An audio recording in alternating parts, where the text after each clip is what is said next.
ప్రేమగల తండ్రి, కృపగల దేవ, మరికొన్ని విలువైన సంగతులు మాకు అవసరం. విలువైన క్రైస్తవ సిద్ధాంతాన్ని మేము పరిశీలించుచుండగా తండ్రి, అందరూ అన్ని కోణాల్లో మాట్లాడడం సంఘానికి శ్రేయస్కరం. ముఖ్యంగా ఈ సిద్ధాంతము తండ్రి సంఘానికి ఊపిరి లాంటిది.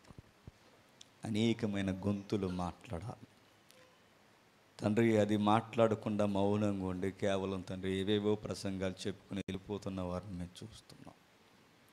వారు బాధ్యత లేనివారు, బైబిల్ మీద అవగాహన లేనివారు, మౌలికమైన సిద్ధాంతం తెలియకుండానే సేవకి పరుగులెడుతున్నవారు. ఒక మాటలో చెప్పాలి అంటే అమాయకమైన పరిచర్య చేస్తున్నవారు. వారితో కూడా మీరు మాట్లాడండి. ఈ మౌలికమైన సిద్ధాంతం విషయంలో వారి పునాది ఏంటో వారికి తెలియచేయండి. గతించిన కొన్ని వారాల నుండి, నెలల నుండి తండ్రి మీ దైవత్వాన్ని గూర్చిన ఉనికిని మేము ధ్యానించుచుండగా, మిమ్మును గూర్చే మేము ధ్యానించుచుండగా అనేకమైన లోతైన సంగతులు మాకు అందిస్తున్నారు. మా వయసుకు మించిన సంగతులు, మా పరిశీలనకు మించిన సంగతులు, మాకు కావలసిన సంగతులు తండ్రి. బాలురము చిన్నవారమైన మాతో మీరు మాట్లాడుతున్నందుకు అన్ని విధాలుగా మీకు లొంగిపోతూ మీకే స్తుతులు ఆరోపిస్తూ మరికొన్ని సంగతుల్లోకి నడిపిస్తారని అర్థిస్తూ క్రీస్తు నామని ప్రార్థన సమర్పిస్తున్నాం తండ్రి. ఆమేన్. థోడా ఫ్యాన్ ఆఫ్ చేసి మరికొన్ని విలువైన సంగతులు విందాం. నీకు పెట్టని చేసాం, ఒకసారి చూద్దాం. ఒకసారి కొన్ని విలువైన సంగతులు గతించిన కాలువ నుంచి మనం ధ్యానిస్తున్నాం. ఎంతమంది మరి క్లాసులు రెగ్యులర్గా ఫాలో అవుతున్నారు నాకు తెలియదు, కానీ ఫాలో అవుతున్న వారికి మాత్రం చాలా విలువైన సంగతులు అర్థమవుతాయి. గతించిన వారు ఎంతమంది వచ్చారు? మిగిలిన వారందరూ ఎక్కడికి వెళ్ళారు? సంతకి వెళ్ళారా? ఎక్కడికి వెళ్ళారు? వినాలి, ఈ సిద్ధాంతాలు ఫాలో అవ్వాలి. అయితే ఒక గంభీరమైన సత్యాన్ని మనం నేర్చుకుంటున్నాం. గతించిన వారం పరిశుద్ధాత్మను గూర్చి ధ్యానించాం. త్రిత్వంలో ఒక భాగం పరిశుద్ధాత్ముడు. వచ్చిందా? డాక్ట్రిన్, సిద్ధాంతం. ఎవరిని గూర్చిన డాక్ట్రిన్ అది? హోలీ స్పిరిట్, పరిశుద్ధాత్మను గూర్చి. అయితే ఈ లోతైన పరిశీలనలో చాలా లోతైన సంగతులు మెల్లమెల్లగా మనం ధ్యానిస్తున్నాం. విడిచిన సంగతులు మీకు ఎంతమంది గుర్తున్నాయి లేదో కానీ పరిశుద్ధాత్మను గూర్చి చాలామంది ఎక్కువగా మాట్లాడరు. ఎందుకు మాట్లాడరంటే ఆయనను గూర్చిన మౌలికమైన సిద్ధాంతం బహుశా వాళ్ళకి తెలియదేమో. ఒకవేళ పరిశుద్ధాత్ముని గూర్చి తెలిస్తే ఏం తెలుసాయి అంటే, పరిశుద్ధాత్ముడు అనగానే ఏదో పేటెంట్ హక్కులు ఉన్నట్టు భాషలే అనుకుంటారు. పరిశుద్ధాత్ముడు అనగానే టంగ్స్, తెలుసుగా, భాషలు. పోనీ ఆ భాషలు ఏమన్నా అర్థవంతమైన భాషలు మాట్లాడతారంటే అవేవో భాషలు మాట్లాడుతుంటారు. అది వస్తుంది చూడండి. ఏం భాషలు అంటే కొంచెం విచిత్రమైన భాషలు కనిపెట్టారు. బహుశా ఎద్దేవి చేయడం కాదు కానీ భాషలు లేవని నా ఉద్దేశం కాదు, కానీ మీరు మాట్లాడుతున్నవి భాషలు కాదు. భాషలు లేవని నేను అన్ను. భాషలు ఉన్నాయి, భాషలు, లాంగ్వేజెస్ ఉన్నాయి. ఆ మాట్లాడుతున్న విధానం ఉంది బైబిల్లో, కానీ అవి లేవని ఎద్దేవి చేసే విధానం కాదు. కానీ అయితే మాట్లాడుతున్న అవే పరిశుద్ధాత్మని యొక్క గుర్తులు అనడం మాత్రం కాస్తంత ఆలోచించవలసిన విషయం. మీకు వెంటనే డౌట్ వచ్చేది, మరి ఆ భాషలు ఏంటంటారు అని. మనకు ఒకటి చెప్తూ ఉంటారు, అర్థమవుతుంది. ఆ భాషలు ఏంటో చాలా క్రితం నేను చెప్పాను. నేను వేటలపాలెం మా చర్చ్లో, మదర్ చర్చ్లో. మరి ఎంతమంది విన్నారో నాకు తెలియదు, కానీ వీలైతే ఒకసారి వినండి. భాషలు అనేవి ఎలా వచ్చాయి, భాష మాట్లాడుతున్న వారిలో భాషలు ఎన్ని రకాలు ఉన్నాయి, ప్రజెంట్ దాని ఉనికి ఏంటి చెప్పాం. వినండి, అది చాలా సుదీర్ఘమైన సబ్జెక్ట్ అది. ఇక పరిశుద్ధాత్ముడు అనగానే మరికొంతమంది అనుకున్నారు అదో రకమైన ట్రాన్స్లోకి వెళ్ళడం అనుకుంటున్నారు. ట్రాన్స్ అంటే తెలుసా? ఇప్పుడు పరిశుద్ధాత్ముడు వచ్చేసాడు అనుకోండి, అలా అదో రకంగా మాట్లాడుతున్నట్టు ఫీల్ అవుతారు అనమాట. ఎవరు చెప్పారు? పరిశుద్ధాత్ముడు వస్తే ట్రాన్స్లోకి వెళ్ళి ఇలాంటి యాటిట్యూడ్ వస్తుందని బైబిల్లో ఎక్కడుంది? అందుకే నేను అంటాను, ఎవరు అలవాటు చేస్తారండి ఇవన్నీ. సుధాకర్ గారికి తాతయ్య గారు ఉండేవారట, ఇప్పుడు లేరు కదా, చనిపోయారా, అందుకే ధైర్యంగా ఉన్నాం. సరే, వాళ్ళ తాతయ్య గారు చర్చికి వెళ్ళారట. సంసర్చ్ ఏదైనా అడగండి అని వెళ్ళిన తర్వాత అక్కడ కూర్చున్నప్పుడు అందులో ఒకరికి పరిశుద్ధాత్ముడు వచ్చేసిన తర్వాత పరిశుద్ధాత్ముడు అనగానే మన లోకల్ చర్చిల్లో కొన్ని చర్చిల్లోని యాటిట్యూడ్ ఏంటి? ఎగిరేస్తారు. అలా ఎగిరేసి ఇలా ఎగిరేసి ఈ పెద్ద ఆయన అలా తీరిగ్గా పెద్దోళ్ళు ఎలా కూర్చుంటారు, కాస్త అలా వెనక కూర్చుని చేయిలు చెప్పుకుని ఇలా కూర్చుంటారు కదా, ఇలా ఎగురుకుంటూ వచ్చి వాళ్ళ తాత చేదొక్కేహారు అంతే. అది పరిశుద్ధాత్ముడు ఎవడన్నాడే అని అడిగాడట. చూసారు, పరిశుద్ధాత్ముడు అంటే అల్లరికి కర్త, ఎగరడు. పరిశుద్ధాత్ముడు అంటే ఆ యాటిట్యూడ్ ఎలా వచ్చింది? నేను అనుకుంటానండి, కొన్ని మౌలికమైన సిద్ధాంతాలు క్రైస్తవ్యం చదవలేదు, అది బాధ. పోనీ చదివినా అది చెప్పేవారు సరి అయిన స్పీకర్స్ దొరకలేదేమో. అక్కడక్కడ చెబుతున్నారు మంచివారు, మనకన్నా బాగా మాట్లాడేవారు ఉన్నారు, మాట్లాడుతున్నారు, అవి ఇక్కడ వరకు అందలేదేమో. అయ్యో, తెలియాల్సిన విషయాలు తెలియలేదు, ప్రభువుని గురించి తెలియలేదు, పరిశుద్ధాత్ముడి గురించి తెలియలేదు, యెహోవా తత్వాన్ని గురించి తెలియలేదు, పాత నిబంధనకి కొత్త నిబంధనకి వేరియేషన్ తెలియలేదు, రక్షణ మూలం తెలియలేదు, పరలోకం ఉనికి తెలియలేదు, ఎటర్నిటీ లైఫ్ తెలియదు. మరి ఏం తెలుసు? ఏం తెలియదు, వచ్చి వెళ్ళిపోవడం తెలుసు. మరేం తెలుసు? అది ఇచ్చేయండి, ఇది ఇచ్చేయండి, అది ఇచ్చేయండి, ఇది కూడా చేసేయండి ప్రార్థన అని మళ్ళీ రికమెండేషన్ ప్రార్థన తెలుసు మనకి. అదా క్రిస్టియానిటీ అంటే? క్రిస్టియానిటీకి ఉన్న గుడ్ డిగ్నిటీ ఏంటో తెలుసా? గుడ్ క్వాలిటీ ఏంటో తెలుసా? ఎవ్రీ సండే చర్చ్ అటెండెన్స్ ఉంటుంది, చర్చ్ అటెండ్ అవుద్ది. ఎందుకు అటెండ్ అవుతుంది?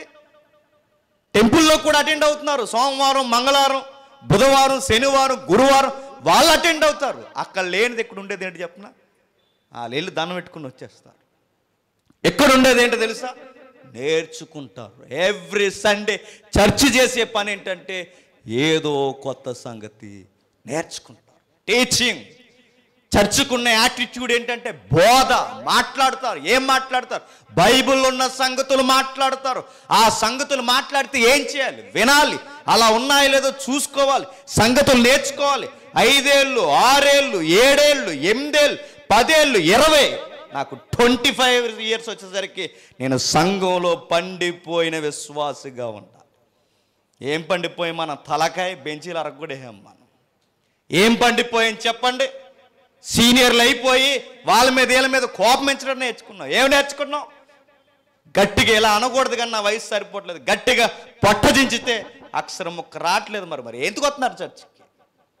వస్తారు. ఒక డాక్టర్ని తినంగా ఒక మౌలికమైన సిద్ధాంతం మనకు తెలియకపోతే ఏం భక్తి గడిస్తా అని చెప్పండి. మనం బయట ఉన్న దేవుళ్ళుగా పిలువబడుతున్న వారికి ఈ నిజ దేవుడికున్న వ్యత్యాసం ఏంటంటే అక్కడ నేర్చుకోవాల్సిన అవసరం లేదు, ఈ దేవుడిని గురించి నేర్చుకోవాలి. ఓ ఇజ్రాయేలు వినుము, నీ దేవుడైన యెహోవా అద్వితీయుడు. ఇది ప్రధానమైనది, నేర్చుకో ఆయన గురించి. నేర్చుకుంటే కానీ అర్థం కాడండి అంటే నేర్చుకుంటే కానీ ఈయన అర్థం కాడు. లేదండి నాకు మనసులో ఉన్నాడండి, ప్రార్థన చేసుకుంటానండి, నాకు నేర్చుకోవాల్సిన అవసరం లేదండి, ఇంటికాడ ఉంటానండి, అప్పుడప్పుడు బైబిల్ చదువుకుంటానండి, నేను ప్రార్థన చేసుకుంటానంటే ఆ మాత్రం ప్రార్థన మీ ఆవిడ దగ్గర కూడా చేయి. మా ఆవిడ మనసులో ఉంది, కాపడానికి రాక ఇంటికి వెళ్ళిపోను, నేను మనసులో పెట్టుకున్నానే నీ ఫోటో ఇంటి దగ్గర ఉంటూ రాకను అలా అంటా తూచ్ అలా ఎలా అంటాం? అక్కడ అన్నం మనం, అక్కడ మనసులోనే ఉండాలి, బయట ఉండాలి.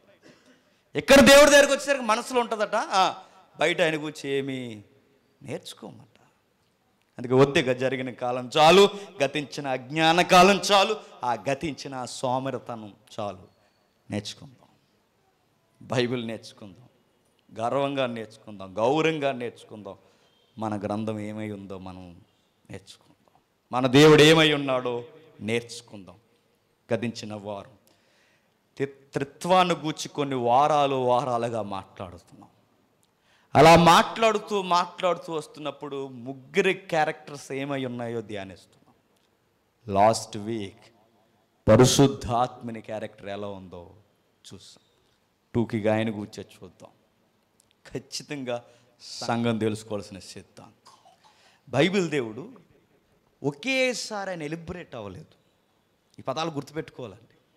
ఒకేసారి తనను గూర్చి పూర్తి ఇన్ఫర్మేషన్ ఇవ్వలేదు. ఆయన క్రమానుగతముగా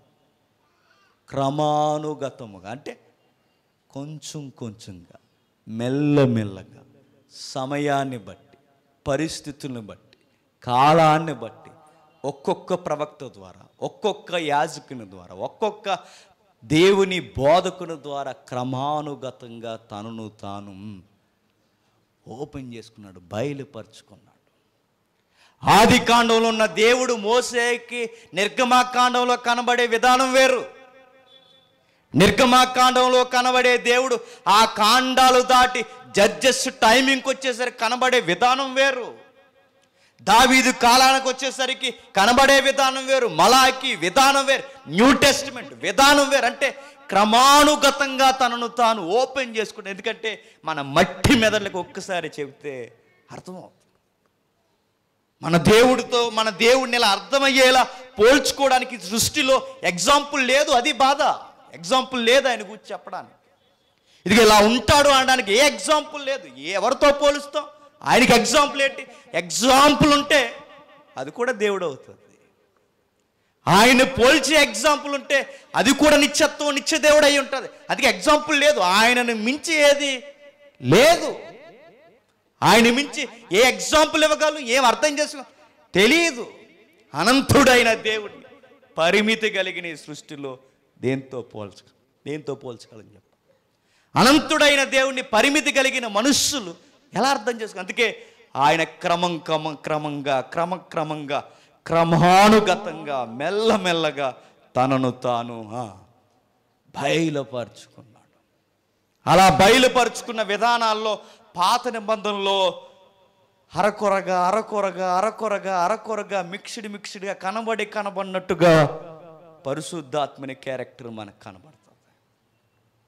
ఎక్కడో సంసోన్ దగ్గర చదువుతాం, ఎక్కడో గిద్యోన్ దగ్గర చదువుతాం, ఎక్కడో దావీదు దగ్గర చదువుతాం, దానియేలు దగ్గర చదువుతాం, కొన్ని ప్రత్యేకమైన కార్యాలు యాజకుల దగ్గర, ప్రవక్తల దగ్గర చదువుతాం.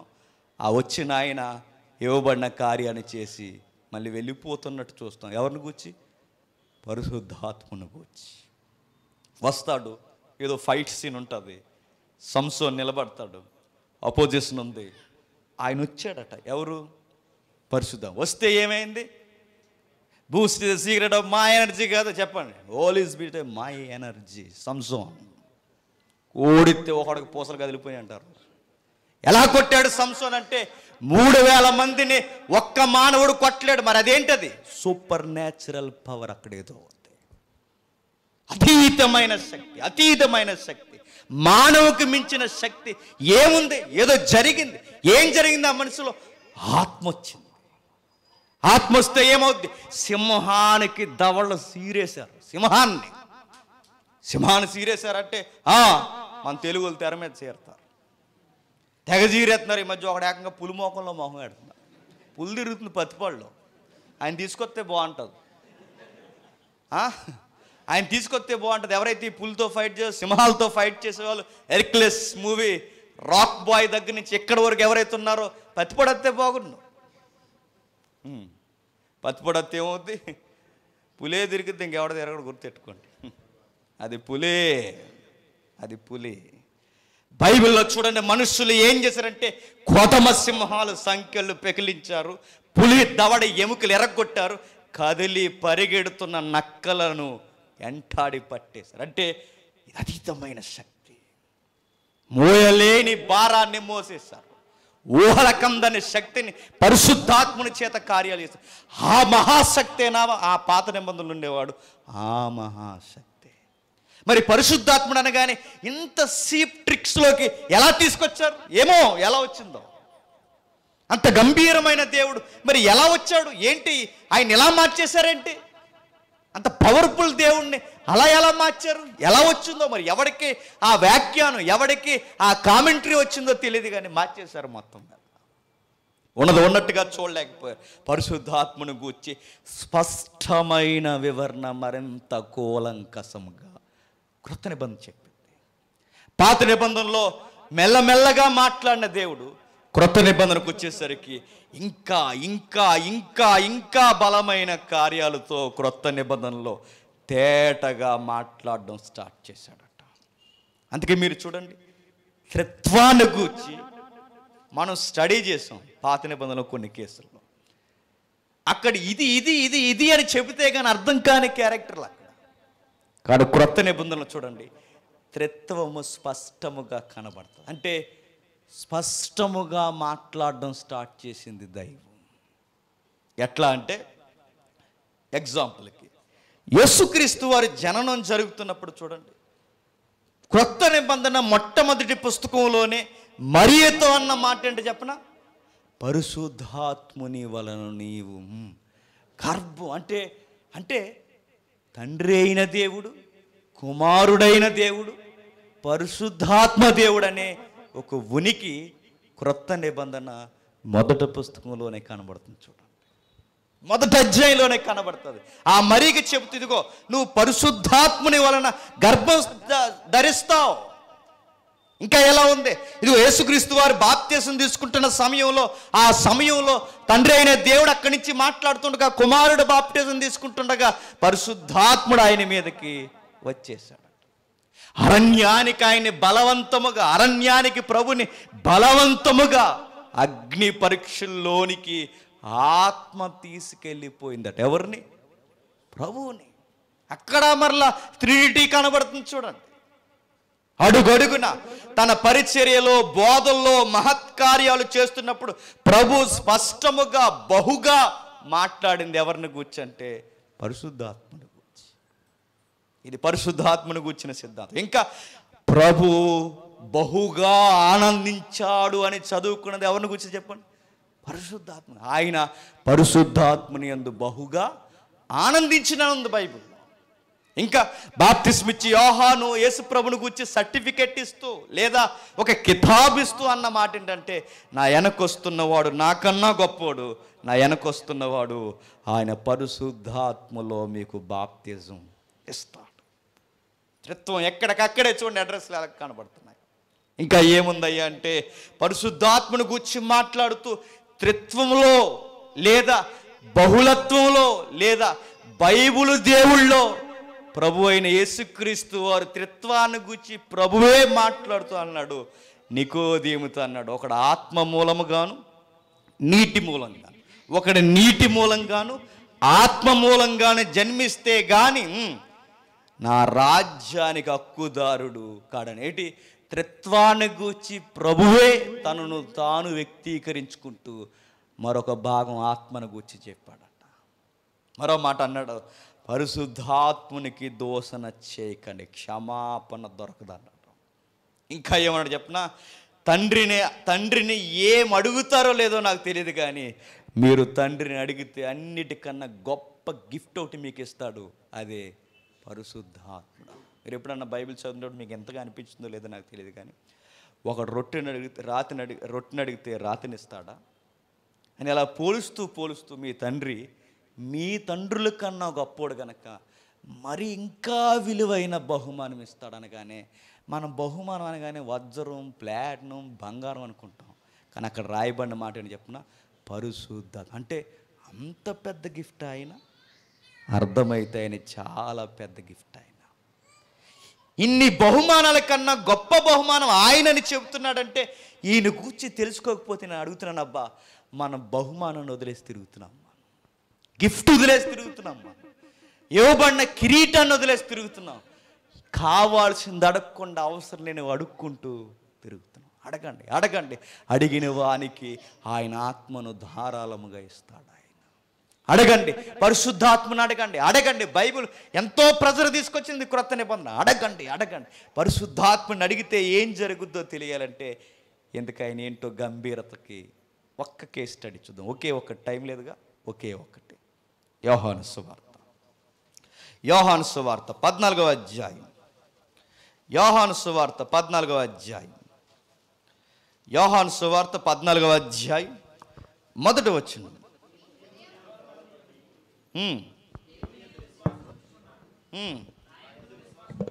నాయందును విశ్వాసముంచుడి,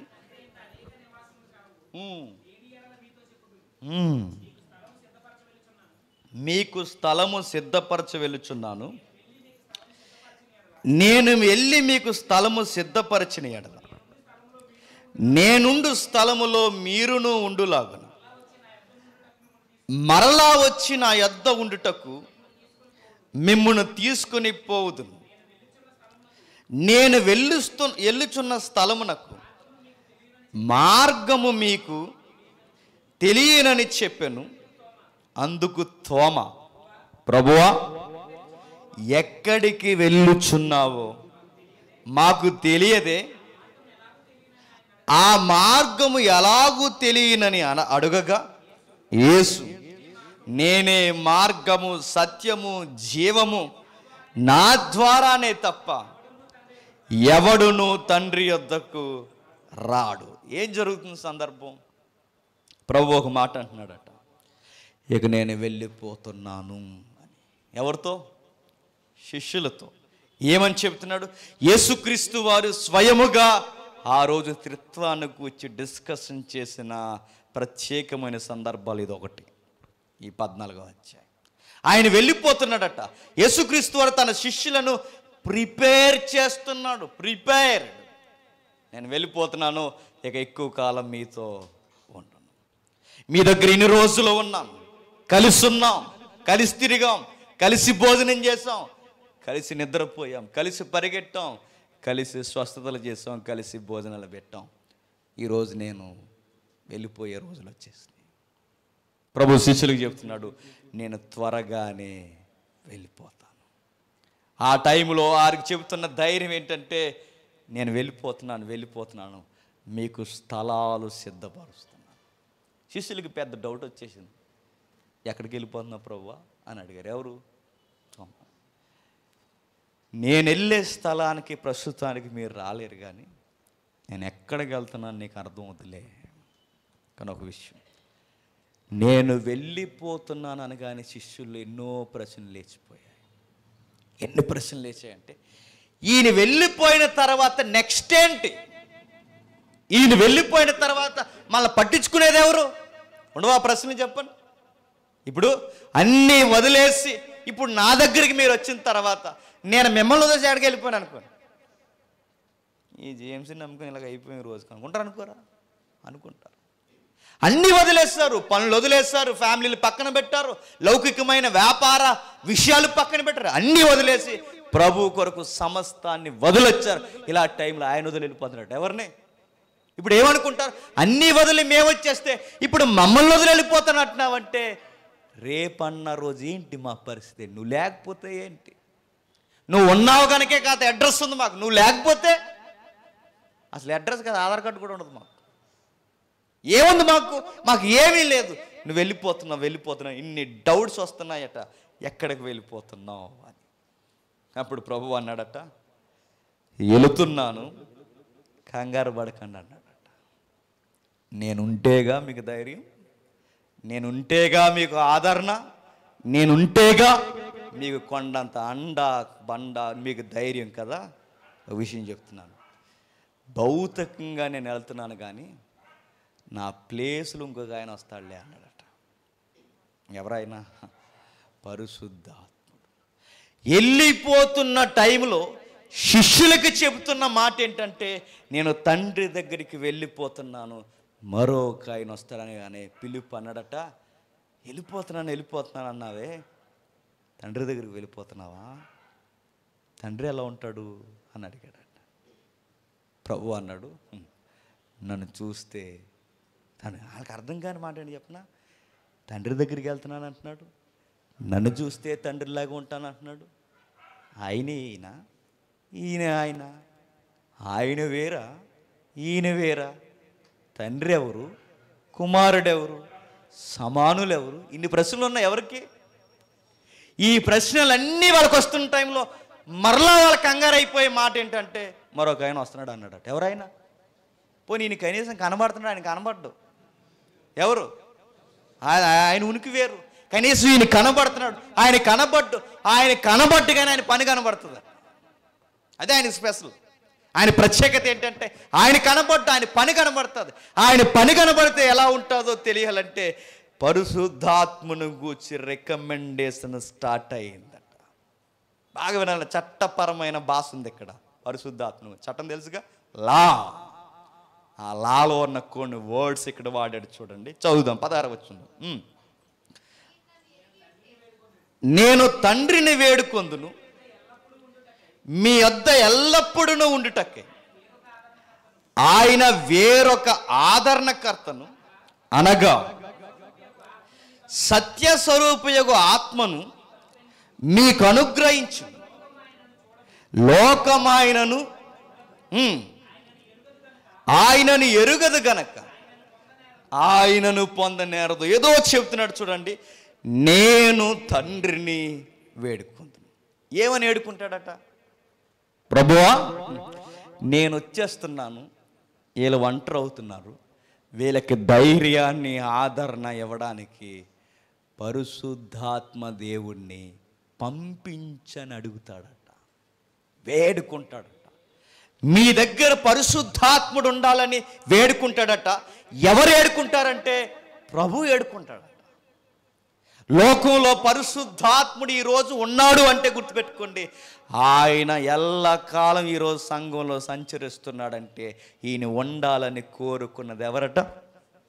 యేసుక్రీస్తు. ఈయన ఉండాలి. ఎందుకంటే ఎప్పటికీ సంఘానికి ఈ రోజుకి ధైర్యం ఉందండి. మనం చెప్తాను, 2000 సంవత్సరాలు అయిపోయినా, 1000 సంవత్సరాలు అయిపోయినా కనిపించని యేసు ప్రభుని గూర్చి ఇప్పటికీ ధైర్యముగా ప్రాణాలు చరస్థిరాస్తులు ఇచ్చేసి సేవ కోసం పిచ్చెక్కిపోయే విశ్వాసులు ఇంకా ఉన్నారంటే వీళ్ళు ఎలా ఉండగలుగుతారంటే వీళ్ళ గుండెల్లో ఉన్నది ఒకే ఒక్కటి, పరిశుద్ధ. ఆయన లేకపోయినా ఆయన యొక్క ఆనందం ఈరోజు విశ్వాసి ఎలా అనుభవించగలుగుతున్నాడంటే ఆయన ఉన్నాడు. ఎవరు? పరిశుద్ధ. అందుకే ఆయన కావాలి ప్రభు, ఆయన పంపించు. ఆయన పేరేంటంటే ఆదరణకర్త. ఏం పేరట ఆయన పేరు?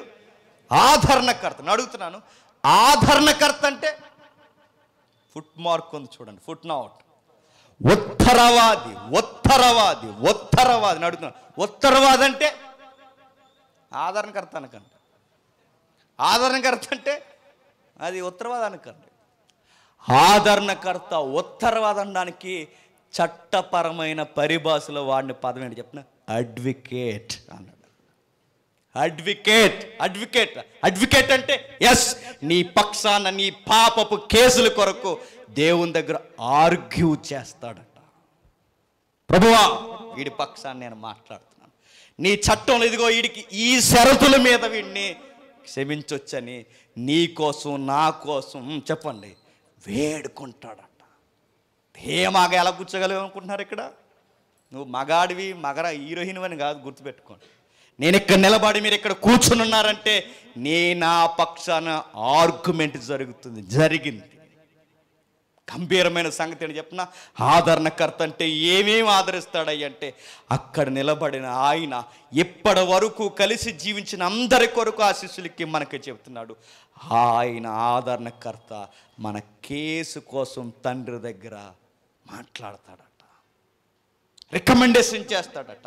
ఇంకా ఏం చేస్తాడంటే గోచాడతాడు, విజ్ఞాపన చేస్తాడు, బతిమాలుతాడు. వదిలే ప్రభువా, వదిలే వాళ్ళని, వదిలే, నీ చట్ట పరిధిలో నుంచి వాళ్ళని వదిలే అని మనకు కావలసిన రావలసిన అనుకూలమైన తీర్పు. ఈ పదాలు ఎంతమందికి అర్థమవుతున్నాయో నాకు తెలియదు. అనుకూలమైన తీర్పు, సమాధానం వచ్చేంత వరకు ఆ అడ్వకేట్ గారు మన పక్షాన, మనకి దేవునికి పక్షాన నిలబడి మాట్లాడతాడట. మరో మాట చెప్పనా, ఈయనే కదా అడ్వకేట్. సేమ్ అడ్వకేట్ యాటిట్యూడ్ ఎవరిదంటే ప్రభు అయిన యేసుక్రీస్తు. ఇప్పుడు మన పక్షాన ఎంతమంది అడ్వకేట్లు ఉన్నారో తెలుసా? చెప్పండి. 2 అడ్వకేట్లు ఉన్నారట. ఈయన అడ్వకేట్ అంటే చూద్దాం ఒకసారి. 1 యోహాను పత్రిక త్వరగా మొదటి యోహాను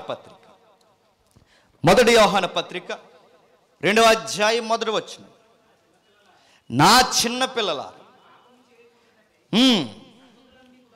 ఈ సంగతులను మీకు రాయిచున్నాను. పాపము చేయకుండా ఉండడానికి ఈ సంగతులు మీకు రాయిచున్నాను.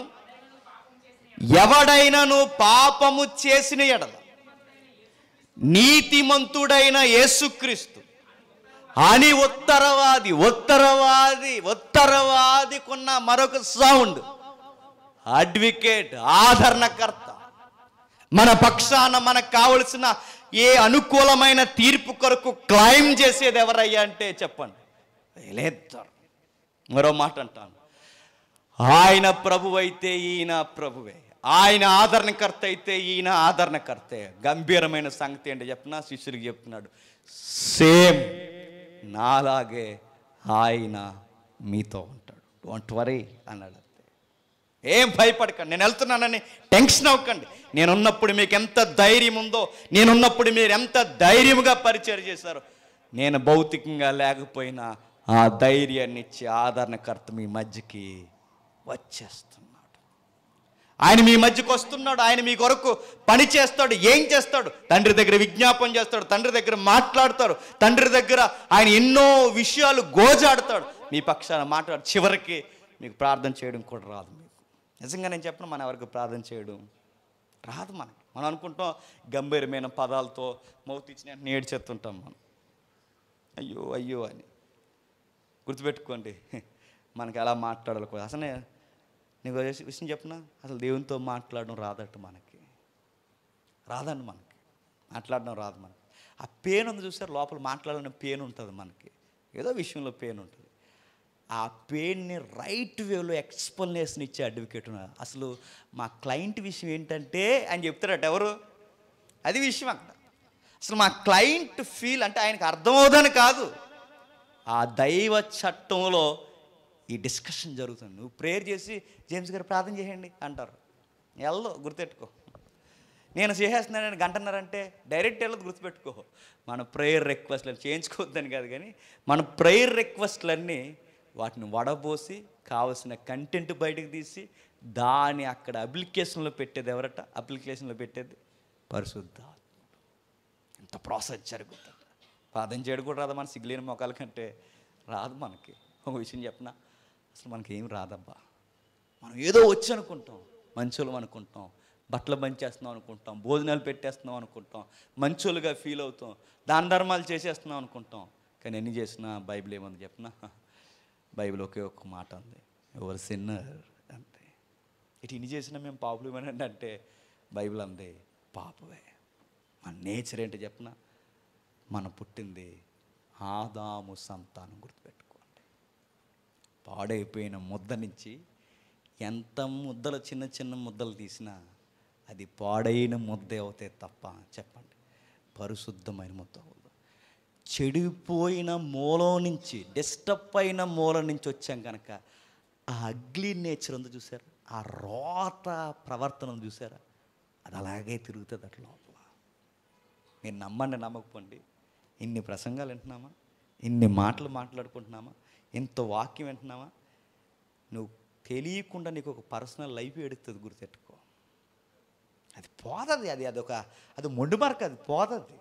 దాన్ని ఎంత తోమునా పోతుంది, అది వస్తుంటుంది అలా. అగ్లీ నేచర్ ఎలా వచ్చింది? అది పుట్టుకతోనే ఉంది మనకి. మన బాబు దగ్గర నుంచి వచ్చింది. మన బాబు ఎవరు? ఆయన ఒకడాన్ని అన్న కానీ అలా వచ్చేసినాయి. ఇది అలా పుట్టుకతోనే కొన్ని వచ్చేస్తాయంటే, నేను ఒకసారి అన్న, మీకు ఎంతమందికి గుర్తుందో, కొన్ని మనిషికి సహజంగానే వచ్చేస్తాయి. పుట్టిన వెంటనే మీరు చూడండి, వాళ్ళు 1 year పుట్టిన తర్వాత, పిల్లలు 1 yearకి పుట్టిన తర్వాత ఆడికి అన్నం తినిపించడానికి నానా చెప్పండి గుంజీలు తీసేస్తాం మనం. అన్నం తినరా అంటే ఆడు ఎలా నోట్లు పెట్టుకుని నువ్వు చేస్తాడు. ఆడు అన్నం తిండో, ఏమి చేయడు. మరి తాగరంటే ఆడికి ఏమి ఎక్కదు. ఆడు అలా తిప్పుతాడు, బుర్ర ఎలా తిప్పుతాడు, తిండో. కానీ పుట్టిన వెంటనే చూడండి, ఆడు పుట్టిన వెంటనే వాళ్ళ అమ్మ రొమ్ములు ఎక్కడ ఉన్నాయో ఎత్తుక్కుంటాడు. ఆడికి ఎలా తెలిసింది? రొమ్ములు ఎక్కడున్నాయో ఎత్తుక్కోవడం కాదు, ఆడి నోట్లో ఆ పాలు పెట్టుకుని ఆడు లాగుతుంటాడు. అలా లాగి మింగాలని ఆడికి ఎలా తెలిసింది? కొన్ని తెలిసిపోతారు అయ్యా, కొన్ని తెలిసిపోతాయి. ఎలా తెలుస్తాయి? కొన్ని అర్థమవుతాయి, కొన్ని ప్రత్యేకించే ఇది సహజంగా వచ్చినాయి కొన్ని. ఆ సహజంగా వచ్చిందే బాల్య దశలో ఆ నేచర్, అగ్లీ నేచర్ కనబడదు, కానీ అది మనిషి అలా ఎదిగే కొలిది కనబడుతుంటుందట. బాలుడు తన బుద్ధిని ఎదిగే కొలిది బయట ఎడుతుంటాడట. అది లోపల దోబూచులాడుతూనే ఉంటుంది. దైవజనుల్లో ఉంటుంది, విశ్వాసుల్లో ఉంటుంది, ప్రతి ఒక్కరి దగ్గర ఉంటుంది. గాడ్స్ ఇమేజ్ మన దగ్గర ఏర్పడేంత వరకు అది అలా తిరుగుతూనే ఉంటుంది. అందుకు మన పక్షాన చెప్పండి అడ్వకేట్లు ఉన్నారట. ఎవరు? కనిపించే ఆయన ఉన్నాడు, కనిపించిన ఆయన ఉన్నాడు. వీళ్ళిద్దరూ మన కొరకు మాట్లాడతారట. నిజంగా ఈ లెసన్ ప్రిపేర్ అవుతున్నప్పుడు అసలు ఇంత పెద్ద గిఫ్ట్ ఇచ్చేసిన తర్వాత ఇంకేం అడగాలని సిగ్గేలు అనిపించింది నాకు. నిజంగానే అనిపించింది అండి నాకు. ఇంకేం అడుగుతాను దేవుడిని? నాకు చాలా కాలం అర్థం కాని మాట ఏంటంటే, రాత అడగండి, మీకు కావలసినవి అడగండి, అన్నీ అడగను, కానీ మీ తండ్రి ఇంకా మీకు అమూల్యమైన బహుమానం ఇస్తాడనగానే, ఏమిస్తాడని కింద వచ్చిన చదివితే ఎప్పుడు అర్థమైంది, పరిశుద్ధాత్మను ఇస్తాడనగానే అది గిఫ్ట్ ఏంటి అనుకునేవాడిని నేను. ఇచ్చాడు కదా బాప్తిసం అనుకునేవాడిని. కానీ ఆయన గూర్చిన సిద్ధాంతం చదువుతుంటే నాకు అనిపించింది, ప్రభువా ఇంక నీ దగ్గర ఏముందయ్యా, నీ దగ్గర ఉన్న అన్నిటికన్నా గొప్పది మాకు ఇచ్చేస్తాం, నీ పరిశుద్ధాత్మని మాకు ఇచ్చేస్తాం. టైం సరిపోవట్లేదు కానీ చాలా విషయాలు ఉన్నాయి ఇక్కడ. మరొక పదం చూడండి, అదే 16 వచనం. నేను తండ్రిని, అదే 14 అధ్యాయం 16 వచనం. నేను తండ్రిని వేడుకొందును, మీ యొద్ద ఎల్లప్పుడూ ఉండుటకే, ఎల్లప్పుడూ ఉండటానికి, మీ యొద్ద ఎల్లప్పుడూ ఉండడానికి. పాత నిబంధనలో అలా వచ్చేవాడు, కార్యక్రమం చేసేవాడు, మరలా వెళ్ళేవాడు. పాత నిబంధనలో కొన్ని కేసుల మీద వచ్చేవాడు, వెళ్ళేవాడు. ఈయన అలా వచ్చి వెళ్ళిపోడు. ఎవ్రీడే, ఎవ్రీ మినిట్, ప్రతి క్షణము, ప్రతి నిమిషము, ఎల్లప్పుడూ మనతో. చెప్పండి, మన న్యాయవాది మనతో ఉంటాడట, ఎల్లప్పుడూ ఉంటాడట. ఎంతగా ఉంటారు ఈ న్యాయవాదులు అంటే, వాళ్ళ సాక్రిఫైస్కి రెడీ అయిపోయి మన పక్షాన, మన వల్ల దమ్ముడి ఉపయోగం లేదండి వాళ్ళకి. నేను అడుగుతున్నాను, దమ్ముడి ఉపయోగం లేదు. మన పక్షాన వాళ్ళు సాక్రిఫైస్కి రెడీ అయిపోయారట. త్రిత్వంలో ఉన్న బ్యూటీ ఏంటంటే, వాళ్ళ ముగ్గురు మన కోసం నలిగిపోతారండి. వాళ్ళ ముగ్గురు ఒక్క విషయంలో కూడా వాళ్ళని సంతోషపెట్టాం మనం, కానీ మన కొరకు వాళ్ళ ముగ్గురు సిదిగిపోతారు, నలిగిపోతుంటారు. అర్థం అవడంగా భాష వాడుతున్నాను. మన కొరకు ఉక్కిరి బిక్కిరి అయిపోతుంటారు. ఎంతగా తెలుసా? అడ్వకేట్ అని వాడాను, న్యాయవాది అనే పదం ఉంది, ఉత్తరవాది అనే పదం. ఎంతగా ఆర్గ్యూ చేసాడో చెప్పిన లాయర్ లేదా అడ్వకేట్. అడ్వకేట్ వేరు, లాయర్ వేరు, అది గుర్తుపెట్టుకోండి. ప్రాక్టీస్లో ఉన్న ఆయన లాయర్ అంటారు, ప్రాక్టీస్ అయిపోయి సీనియర్ అయిపోయిన ఆయన్ని అడ్వకేట్ అంటాం. లాయర్ని పట్టుకుని అడ్వకేట్ అంటాం మనం, అడ్వకేట్ని పట్టుకుని లాయర్ అంటాం మనం. అడ్వకేట్ని పట్టుకుని లాయర్ అంటే కానీ సిరెత్తిపోద్ది, గుర్తుపెట్టుకోండి. అడ్వకేట్ దగ్గరికి వెళ్ళి సీనియర్ అడ్వకేట్ దగ్గర లాయర్ గారు అన్నామంటే, ఈ సబ్జెక్ట్ అర్థమైపోయిందని ఏదేమన్నదో 10,000 ఏమన్నాడు. అందరు కాదురండి, మంచి న్యాయవాదులు ఉన్నారు, తెలుసుకోండి. మినిమం ఇది తెలియాలి మనకి. అయితే ఈ అడ్వకేట్ చూడండి ఎంతగా మన కోసం గోజాడాడంటే, ఫైట్ చేస్తారట. చచ్చికండి కోర్టు వాతావరణం ఎలా ఉంటుందండి? కోర్టు వాతావరణంలో మొబైల్ మోగినా నేను చెప్తున్నాను, నీకు మోగేద్దే. ఈవెన్ ఒక డిఎస్పీ క్యాడర్లో, ఈవెన్ ఒక అడిషనల్ ఎస్పీ క్యాడర్లో వీళ్ళు చెప్పడానికి, సాక్ష్యం చెప్పడానికి వస్తారు కేసు పక్షాన్ని. ఎందుకంటే వీళ్ళు ఐఓలు ఉంటారు. ఐఓ అంటే తెలుసుగా, ఇన్వెస్టిగేషన్ ఆఫీసర్. వీళ్ళు కేసు కట్టిన తర్వాత వీళ్ళు చెప్పాలి, సాక్ష్యం చెప్పాలి, ఇలా చెప్పడానికి వస్తారు. ఈవెన్ హైవో, కేసు కట్టిన హైవో వచ్చిన ఆ సైలెంట్లో ఒక డిఎస్పీ మొబైల్ సైలెంట్లో పెట్టలేదని జడ్జి, పైన కూర్చున్న జడ్జి ఏం చేసి చెప్పినా ఓ రోజు జైలు అటెండ్ అయింది అన్నారు. అంత సీరియస్ వాతావరణం ఉంటుంది కోర్టులో.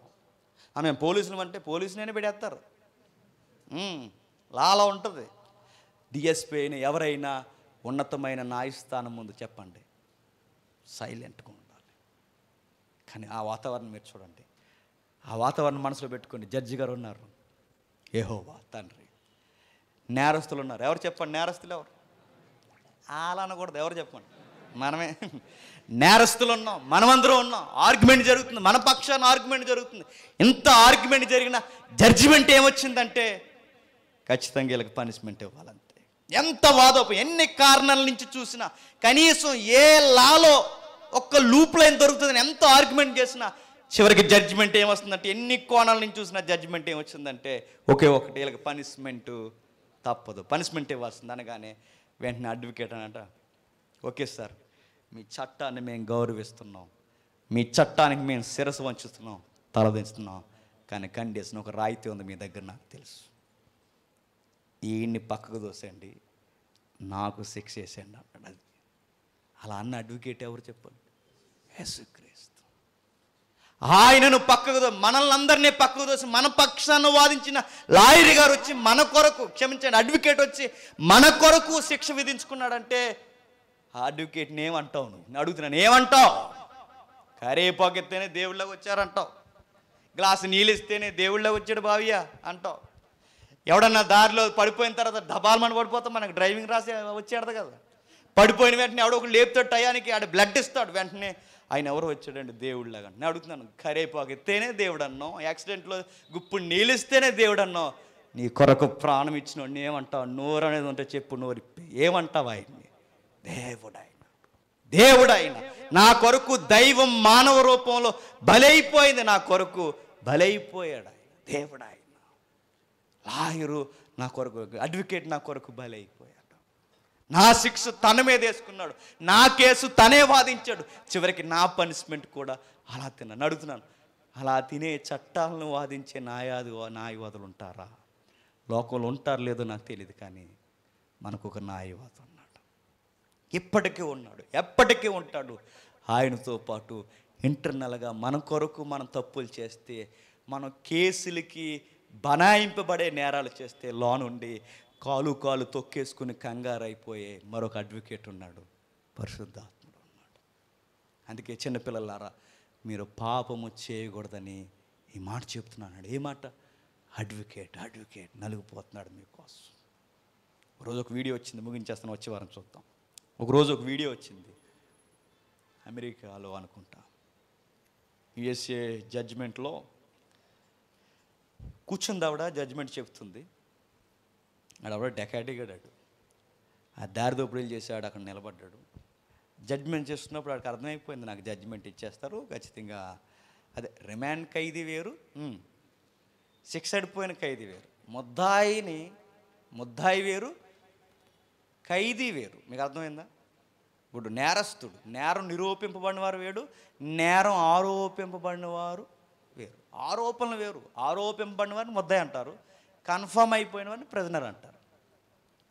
అయితే వీడికి రిమాండ్ ఖైదీ, రిమాండ్లో ఉన్నాడు, వాడిని తీసుకొచ్చారు, అక్కడ పెట్టారు, జడ్జిమెంట్ చెప్తున్నారు. జడ్జిమెంట్ చెప్తున్నప్పుడు ఆవిడ జడ్జిమెంట్ చెప్పేసింది. జడ్జిమెంట్ చెప్పినప్పుడు అంత ఫీలింగ్ ఏం రాలేదు ఆడికి, అన్నాడు కదా కఠోరమైన. ఆడున్నాడు, పెద్ద ఫీల్ అవ్వలేదు. వేస్తారా, వేసేయండి అంటున్నారు. ఆ ఇంగ్లీష్ వాళ్ళకి అదో రకమైన యాటిట్యూడ్ ఉంటుంది కదండి. ఎన్ని సంవత్సరాలు అన్నాడు, వేసేసారు మొత్తం మీద. అలా చూస్తుండగానే జడ్జి గారిని గమనించిన వెంటనే నాకు ఒక విషయం అర్థమైంది. ఈ జడ్జి అడుగుతుంది, లేడీ జడ్జి, నువ్వు పలానా టైంలో పలానా డిగ్రీ పలానా కాలేజీలో నువ్వు చదివావు కదా? అంతే. ఎస్, యా అన్నాడు. ఆ యా కాదు కానీ, ఆ నీతో పాటు ఒక ఫ్రెండ్ ఉండి చదివేది గుర్తుందా? అంతే. యా అన్నాడు. ఆ ఫ్రెండ్ ఎవరో తెలుసా?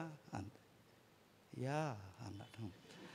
అది నేనే అని కళ్ళు నేర్చేసాడండి. ఆ వీడియో ఎంతమంది చూశారు? నాకు శిక్ష పడిందన్న బాధ కన్నా నా ఫ్రెండే నాకు శిక్ష చేసిందన్న బాధ ఎక్కువైపోయింది. నువ్వు జడ్జి అయ్యి నాకు ఫ్రెండ్ అయ్యి కూడా నా మీద ప్రేమ ఉండి కూడా నన్ను విడిపించే అవకాశం నీ దగ్గర లేనందుకు బాధపడుతున్నాను. జడ్జిలు మనకు స్నేహితులైనా, న్యాయవాదులు మనకి చుట్టాలైనా గుర్తుపెట్టుకోండి, ఈ లోకంలో విడిపించలేరేమో, కానీ మనకి ఏ చుట్టం పట్టం కానీ మనం ఏ విధంగా ఆయనతో అర్హత లేని మన కొరకు చెప్పండి, ఆ న్యాయవాది మన కొరకు జడ్జిమెంట్ వాళ్ళే ఇచ్చి జడ్జిమెంట్ 6 కూడా వాళ్ళ మీద వేసేసుకున్నారు. అందుకే ఈయన పేరు ఆదరణకర్త. ఏం ఎరగదీసామని మనకి ఇంతమంది అడ్వకేట్లు చెప్పండి. ఏం ఎరగదీయలేదు కాబట్టి అడ్వకేట్లు. మనకి ఏం చేసామని, ఏం చేయలేదు, తెల్లారితే అన్ని పాపాలు మనం చేయమండి. తెల్లారితే ఇలా చూసినా పాపం, పేపర్ చూస్తే పాపం, ఫేస్బుక్ చూస్తే పాపం, వాట్సాప్ చూస్తే పాపం, చర్చికి వచ్చినా పాపం, ఎక్కడికి పోయినా పాపం పాపం పాపం. మరి ఈ పాప ఎలా బతుకుతున్నాడు?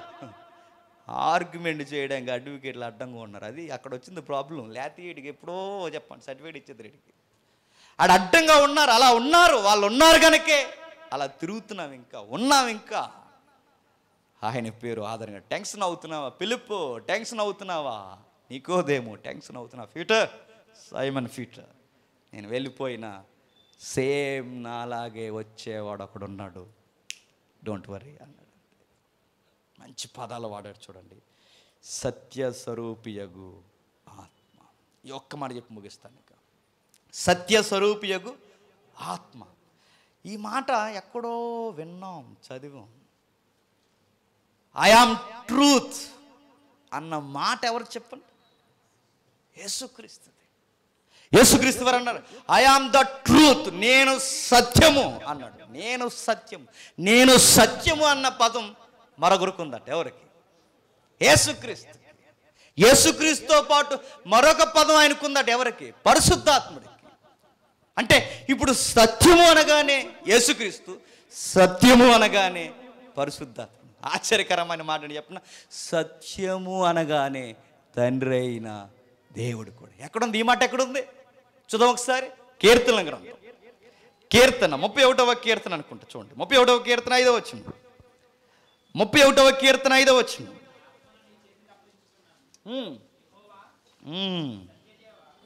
సత్యదేవా ఏమనుంది?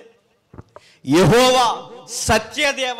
యెహోవా సత్యదేవుడే, యేసుక్రీస్తు సత్యదేవుడే, పరిశుద్ధాత్ముడు సత్యదేవుడే. సత్యము అనగానే ఎవరంటే యేసుక్రీస్తు, సత్యము అనగానే ఎవరంటే పరిశుద్ధాత్ముడు, సత్యము అనగానే ఎవరంటే చెప్పండి? యెహోవా దేవుడు. వీళ్ళు మనతో ఉన్నారట, మనతో ఉన్నాడట, ఏకమై ఉన్నారట.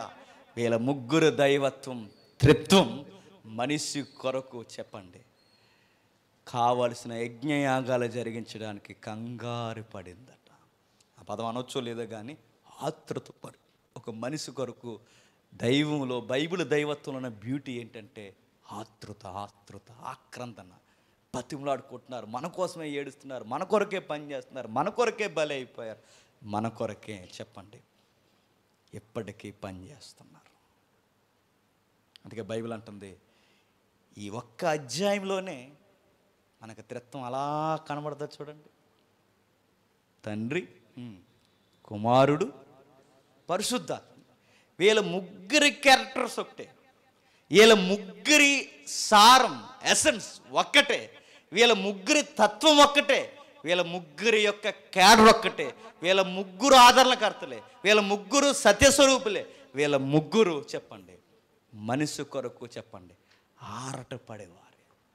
అందుకే బైబిల్ దైవత్వంలో ఉన్న మాట ఏంటంటే, మన కోసం సిద్ధపాటు చేయబడిన పరలోకం నిత్యత్వం కొరకు నిత్యుడైన దైవం తనను తాను పాత నిబంధన దగ్గర నుంచి మెల్లమెల్లగా క్రమానుగతముగా ఓపెన్ చేసుకుంటూ వచ్చాడట. తను బయలుపరుచుకుంటున్నాడట, మెల్లమెల్లగా బయలుపరుస్తున్నాడు, మెల్లమెల్లగా బయలుపరుస్తున్నాడు. అందుకే మీకు ఎవరైనా ఎప్పుడైనా ప్రశ్న అడిగారు లేదు కానీ, బాప్టిజం ఏ నామంలో ఇవ్వాలని అడుగుతారు? తండ్రి, కుమార, పరిశుద్ధాత్మ. నామాలలో కాదు, చెప్పండి నామము. అక్కడ మాట్లాడి చెప్పిన వాళ్ళ ముగ్గురుగా కనబడుతున్న ఒక్కటైన బైబిల్ దైవత్వం అది.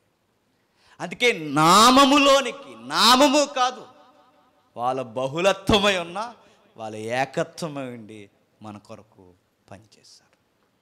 జరుగుతున్న సందర్భం, వెళ్ళిపోతున్న ఈయన ధైర్యం చెబుతూ అంటున్నాడు, నేను వెళుతున్నాను, సేమ్ నాలాగే ఆదరణకర్త, సేమ్ నాలాగే సత్యస్వరూపి, సేమ్ నాలాగే మీ కొరకు గోజాడేవాడు తండ్రి పంపమని తండ్రిని నేను ఏడుకుంటున్నాను. చివరికి వెళ్ళేసరికి మాట ఏంటి చెప్పిన, తండ్రిని ఏడుకుంటున్నానని ఈయన తర్వాత అధ్యాయం అంటాడు, నేను వెళ్ళి ఆయనని మీ వద్దకి చెప్పండి పంపి. ఏంటి ఇప్పుడు వరకు ఏడుకున్నాడట, వెళ్ళి అక్కడి నుంచి ఏం చేస్తాడట? అదేంటి అక్కడికి వెళ్ళాక ఏడుకోవంటే, అక్కడికి వెళ్ళాక ఏడుకోడు. అక్కడ ఉన్న అర్థం ఏంటి చెప్పిన, భూమి మీద ఉన్నప్పుడు ఒక జోన్లో మానవుడిగా ఏడుకున్నాడు, పరలోకం వెళ్ళిన తర్వాత తండ్రితో సమానుడయ్యాడు. అప్పుడు ఆయనకు కూడా ఇండివిజువల్ చెప్పండి యాటిట్యూడ్ ఉంది కనుక ఆయన పంపిస్తాడు, అంటే సమానుడు. మరో మాట చెప్పిన, వాళ్ళిద్దరు కలిసి పరిశుద్ధాత్ముడిని పంపిస్తే, ఒకప్పుడు ఈ పరిశుద్ధాత్ముడు యెహోవా కలిసి యేసుక్రీస్తుని పంపించారట. చదివే లాస్ట్ వీక్ విన్నాక. ఎక్కడ చూడండి ఒకరు తగ్గుతారు, ఒకరు ఎదుగుతారు, ఒకరు తగ్గుతారు, ఒకరు మహిమపరచు, ఒకరు తగ్గుతారు. ఆ తగ్గేది ఎవరి కోసం అంటే చెప్పండి. ఖైదీలు ఉన్నాం, ఖైదీలు ఎవరు? మన కోసమే, మన కోసమే. అడ్వకేట్లు వాళ్ళే, జడ్జిలు వాళ్ళే, మన కొరకు బలైపోయింది కూడా వాళ్ళే. మానసికంగా శారీరకంగా నలిగిపోయింది వాళ్ళే. వచ్చే వారం విందాం, ప్రార్థన చేసుకుందాం. ప్రేమగల తండ్రి, కృపగల దేవ, విలువైన ఘనమైన సంగతులు మరికొన్ని మాతో మాట్లాడినందుకు మీకు స్తుతులు స్తోత్రములు తండ్రి. ఎన్నో గంభీరమైన సత్యాలు తండ్రి, ఎంత మధురంగా ఉన్నాయి తండ్రి. ఎన్నోసార్లు మేము చదివినా తండ్రి, ఈ విషయాలు మా మదిలోకి, మా బుర్రల్లోనికి రావట్లేదంటే తండ్రి, అవసరమైన సంగతులు వదిలేసి తండ్రి, లౌకికమైన విషయాల కొరకే బైబిల్ తిరగేస్తున్నామేమో. అవును, క్షమించండి తండ్రి. సంఘానికి కావాల్సిన మౌలికమైన సిద్ధాంతాలు తండ్రి, కుమారతత్వము, పరిశుద్ధాత్మని యొక్క ఉనికి, మీ ఉనికిని గూర్చిన కలయిక తండ్రి, మీ నామము, మీ సన్నిధి తండ్రి, మీ యొక్క తండ్రి కనిపించని తత్వము ఆది కాండం నుంచి ప్రకటన గ్రంథం వరకు మీరు బయలుపరుచుకున్న విధానము తండ్రి గొప్పది. దాన్ని అంచెలంచెలుగా ధ్యానించగలిగే జ్ఞానమును, సమయమును మాకు దయచేస్తున్నందుకు మీకు స్తుతులు స్తోత్రములు తండ్రి. అందరు ఈ సంగతులు ప్రత్యక్షంగా పరోక్షంగా వింటున్నారో నాకు తెలియదు కానీ తండ్రి, విన్నవారందరికీ తండ్రి ఈ మాటల ద్వారా ఆదరణ కలగజేస్తున్నారని నమ్ముతున్నాను దేవ. త్రిత్వం అంటే అదొక థియలాజికల్ సబ్జెక్ట్ కాదు తండ్రి, అది మాకు ఒక ఎమోషన్ తండ్రి, మాకు ఒక తెలియని ఒక ఆకర్షణ తండ్రి, మాకు కావలసిన ఒక బలమైన తండ్రి, ఒక ఆదరణ తండ్రి, ఒక ఐక్యతకైనా, ప్రేమకైనా, సంఘానికైనా, కుటుంబానికైనా, మా జీవితానికైనా తండ్రి, ఈ యూనివర్స్లో, ఈ విశ్వంలో తండ్రి, ఈ విశ్వాన్ని నడిపిస్తున్న తండ్రి, ఇందులో తండ్రి మీ తత్వం మాకు చాలా అవసరం తండ్రి. మీ మూర్తిమత్వం మాకు అర్థం కాకపోతే తండ్రి, మా భక్తికి అర్థం లేదు, ఎందుకు పరిచర్య చేస్తున్నాం కూడా తెలియదు తండ్రి. వారిని దీవించండి, కాపాడండి. వచ్చే వారం కూడా మాతో బలంగా మాట్లాడే తగిన సమయం మా అందరికీ దయచేస్తారని కోరుతూ అందరినీ మీ చేతులుగా అప్పగిస్తూ క్రీస్తున్నామని ప్రార్థన సమర్పిస్తున్నాం తండ్రి.